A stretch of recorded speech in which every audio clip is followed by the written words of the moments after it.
देखो भाई, ये वीडियो सिर्फ मनोरंजन पर्पस के लिए है, तो इसे प्लीज सीरियसली मत लेना। और हाँ, मेरी कुछ कुछ वीडियो गालियां वाली होती है, लेकिन ये नहीं है, तो इसे आप बिंदास बिना ईयरफोन के सुन सकते हो। ये इधर जा ही कहाँ रहा था भाई, क्योंकि आगे तो रास्ता अबे मुंजिया कितना ठरकी है यार, नहीं दिखा रहे हैं। पर एक मिनट रुको, कहाँ गई भाई?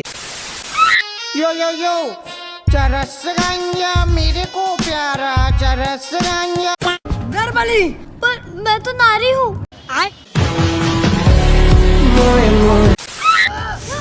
अभी इसका मुंह पूरा लालम लाल हो चुका है, लेकिन अगले सीन में जब ये यहाँ गिरता है तो इसका आधा से ज्यादा मुंह अपने आप ही साफ हो जाता है। फिर इधर से देखने पे ये दोनों लैंटर्न वाले बंदे इस लड़के के एकदम पास में ही खड़े हैं, लेकिन ऊपर से देखने पर तो काफी ज्यादा दूर हो जाते हैं भाई। यहाँ जब इसके हाथ से सब्जियां गिरती है तो अभी कहीं पर भी गाजर गिरता हुआ नहीं दिख रहा है, लेकिन अगले सीन में पता नहीं कहाँ से प्रकट हो जाता है। और ये 3 नींबू मेरा बोनस है भाई।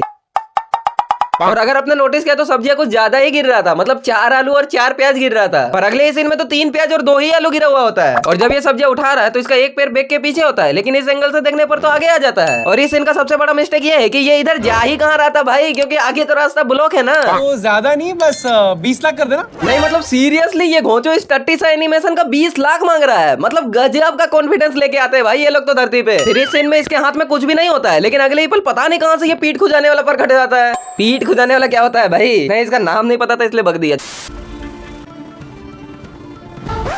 नहीं, ये इतनी दूर से स्कूटी में आ रहा था और यहाँ पैदल क्यों जा रहा है भाई? मुझे तो ये समझ में नहीं आ रहा है। नहीं, यहाँ भी स्कूटी लेके चले जाते, रास्ता तो था ही ना। तू जब तक मैं जिंदा हूँ तुझे कुछ नहीं होने दूंगी। मतलब अजय ये कहना चाहती है कि जब तक मैं जिंदा हूँ तब तक तू है, लेकिन जैसे ही मैं मरी तू भी।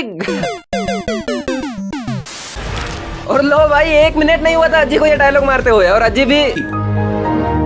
फिर अभी इधर से देखने पर इसके आगे वाले सीट में कोई भी नहीं बैठा हुआ है, लेकिन इस एंगल से देखने पर पता नहीं कहां से ये प्रकट हो जाता है। फिर ये लोग जब घर वापस आ रहे हैं तो अभी रात होती है, लेकिन जब घर आके बैठते हैं तो खिड़की से इतनी रोशनी कहां से आ रही है भाई? और इतनी रोशनी आ रही है मतलब दिन हो चुका है, लेकिन अगले सीन में ये इतना अंधेरे में सोने चले जाता है। मतलब तुरंत दिन तुरंत रात। नहीं, ये बात कुछ पची नहीं भाई। अभी मुंजिया जब बिट्टू को यहाँ फेंकता है तो लगभग सारी बुक्स इसके ऊपर गिर चुकी है, लेकिन अगले पल वो सारी बुक्स वापस भी आ जाती है। देखो भाई, मुंजिया एक ब्रह्म राक्षस है जो बिट्टू के कंधे में दिए हुए छाप से जब मर्जी तब निकल सकता है। बट यहाँ बिट्टू दरवाजे को बंद करके मुंजिया को रोक रहा है। और मजे की बात की मुंजिया भी दरवाजा ही खटखटा रहा है। नहीं लगता है कि मुंजिया भी भूल चुका है कि मैं ब्रह्म राक्षस हूँ, नहीं तो वह दीवार के आर पर तो आराम से आ सकता था। तुझे नहीं दिखेगा, सिर्फ मुझे ही दिखता है, लेकिन अगर तू ध्यान से सुनेगा ना तो शायद सुनाई दे। नहीं क्यों भाई, क्यों सुनाई देगा? जब दिखाई नहीं देता है तो सुनाई क्यों देगा? कंट्रोल।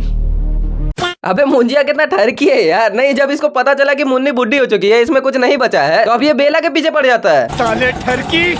फिर अभी इतनी देर से ये फोन इसके लेफ्ट में पड़ा हुआ था, लेकिन सामने से देखने पर पता नहीं कैसे राइट में आ जाता है। फिर इस सीन में अभी यहाँ कोई भी नहीं है, लेकिन अगली पल पता नहीं कहाँ से ये घोंचू प्रकट होता है। अरे भाई मारना उसे, तू मार क्यों नहीं रहा है उसे? बेला को क्या देख रहा है? तेरे पास इतना टाइम है, मार उसे। या एक हाथ मार के बेला के सर से वो निशान ही साफ कर देता है, लेकिन नहीं, सब यहाँ बैठ के तमाशा देख रहे हैं। और ये वाला कुछ ज्यादा ओवर एक्टिंग हो रहा था भाई। लेकिन एक काम कर, 200 रुपए दे और 50 रुपए काट ओवर एक्टिंग की वजह से।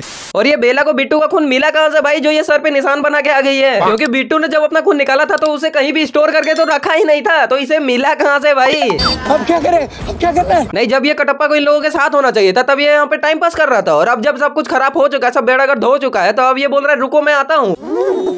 थैंक यू, आपका ये उपकार जिंदगी भर याद रहेगा मुझे। फिर यहाँ मुंजिया जैसे तैसे करके रुको को अपने जाल में फंसा लेता है। उसके बाद रुको का चिल्लाने का आवाज ही सुनाई देता है। फिर अगले सीन में सिर्फ मुंजिया ही दिखाई देता है, रुको कहाँ गई पता ही नहीं। अगर इसने पूरा बकरी खाया है तो बेला की आत्मा अभी भी इसके अंदर रहेगी। नहीं मतलब समझ रहे हो, ये बकरी के साथ साथ आत्मा भी खा गया। और ये कटप्पा बोल रहा है कि मैं उसे जिंदा निकाल भी दूंगा। ऐसे कुछ ज्यादा नहीं हो गया, मतलब कुछ भी। तो अब फाइनली इन दोनों ने पेड़ को जला दिया, मुंजिया का खेल हुआ खत्म, हैप्पी एंडिंग। और अब कुछ हफ्ते बाद का सीन दिखा रहे हैं। पर 1 मिनट, रुको कहाँ गई भाई? ये राज भी उसी के साथ चला गया सर।